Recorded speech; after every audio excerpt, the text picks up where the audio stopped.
After Sunday's Netflix premiere in the United States and the European Union, 365 DNI caused a sensation because of its romance-impulsive nature. This Polish movie means 365 days in English and is adapted from the book by Blanka Lipinska's 360 DNI tells the story of manager Laura Bill, who went on vacation in Sicily, where she was kidnapped by the mafia boss, who came to power after her father was murdered. Geisel, boss Massimo Torricelli provides him with 365 days fall in love with him, hence the name. This year, Massimo promised not to contact Laura, but forced her to engage in voyeurism, sexual abuse, and some abnormal behaviors.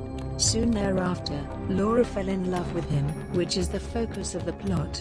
Ciclaka played repeated roles in the long-running Polish TV series On Good and On Zoo, and 365 DNI marked her first major role in the film. Moron has played several small roles before, although this is the first time he has received attention. Before starting to use Netflix, he briefly appeared in movie theaters in the United States, where his box office revenue was less than $10 million. It was also launched on Valentine's Day, about a month before strict quarantine measures were taken to slow the spread of the coronavirus. So let's talk about the ending of these 365 days of love. When she returned to the Massimo's building and talked about the hunger and thirst of the Italians, Laura took a short break to call her fiancé. While they were talking, Massimo's right-hand man husband Mario, who was being driven back to Massimo's, received his call. Mario's is not good news, but that they will kill Laura, not soon, but now. Mario tried to call Massimo, but he was talking with Laura.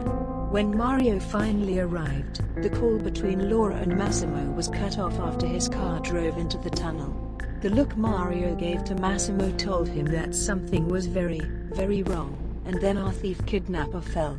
Have a heart of gold. On my knees, there were tears in my eyes. What will be the next movement of this 365 days of love? At the end of this film clearly, we saw there is something hidden by the director and scriptwriter of this film. That means we did not see what happened to Laura and her friend. And what happened to the vehicle. If Laura died, how is her death happen? What is the reason for her death?